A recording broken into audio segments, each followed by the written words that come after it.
આજે હનુમાન જયંતિ ગૌરક્ષક હનુમાનજી મહારાજની મૂર્તિની પ્રાણ પ્રતિષ્ઠા નિમિત્તે હવન યજ્ઞ યોજાયો। આ નિમિત્તે વાવેરા ગામે આવેલ હનુમંત ગૌશાળા કે જે ગૌશાળામાં લૂલી લંગડી ગાયો, અન્ય કોઈ બીમારીથી પીડાતી ગાયો, રખડતી ભટકતી ગાયોની સેવા થાય છે, જેમાં હનુમંત રામધૂન મંડળી દ્વારા આ ગૌશાળાનો નિભાવ થાય છે। તેમ છતાં પણ અન્ય પણ કઈ ચીજ વસ્તુની જરૂરિયાત ઊભી થાય તો આ વિસ્તારના મોભી વાવેરાના વતની હકોભાઈ ધાખડા, વાપી તેમજ અશ્વિનભાઈ ફળદુ, દર્શનભાઈ ફળદુ તેમજ આજુબાજુના વિસ્તારના ખેડૂતો દ્વારા ઘાસચારો તેમજ આ વિસ્તારના વતની હોય, બહાર રહેતા હોય, સુખી સંપન્ન લોકો દ્વારા આ ગૌશાળામાં દાનની સરવાણી વર્ષવામાં આવે છે। સાચી સેવા એ જ કહી શકાય।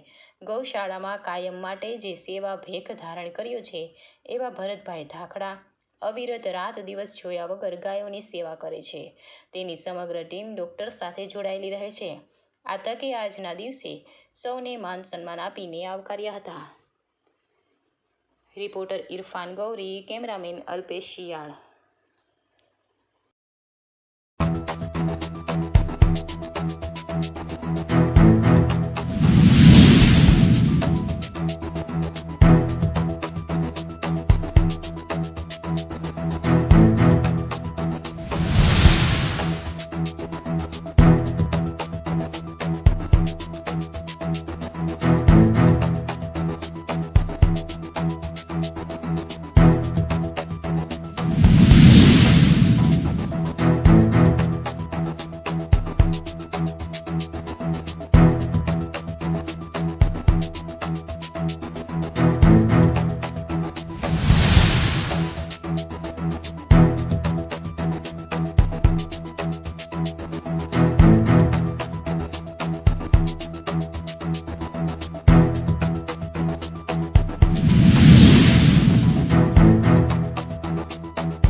તમામ પ્રકારની સેવાના ભેખધારીઓ બધા સેવા કરી રહ્યા છે।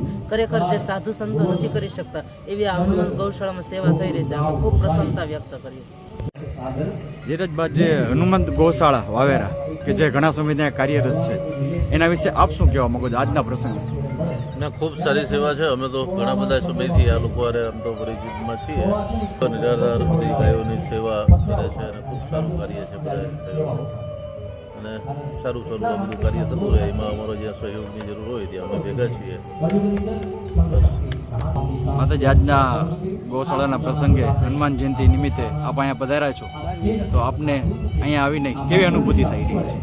આ તો ગોકુળિયા ગામ જેવું વાતાવરણ દેખાય છે। વાવેરામાં જે હનુમંત ગૌશાળા છે, કહેવાય છે કે આપણી ભારતીય સંસ્કૃતિમાં દીકરી અને ગાયના સુકન લેવામાં આવે, પરંતુ અહીંયા તો ગાય માતાની અદ્ભુત સેવા થાય છે કે દૂધ આપતી ગાયોની તો હકુભાઈ, વાવેરા તો તમારું વતન કહી શકાય, અને આપ અત્યારે વાપી હાલ સ્થાયી છો, અને આ વિસ્તારમાં જ્યારે તમારે આવવાનું થાય અને આવા સુંદર કાર્ય કે જે ગૌરક્ષકના હોય, ગૌશાળાના હોય, એમાં આપ આના વિશે શું કહેશો? શું છે કે વાવેરા વતન છે અને વતનથી આપણે નીકળ્યા હોય એટલે વતનના પણ આપણે ઋણી હોય। એ હિસાબે મેં વિચાર કર્યો કે વાવેરા મારું મૂળ ગામ છે એટલે ચલાલાની અંદર આપણે એક ગુરુકુળ બનાવ્યું।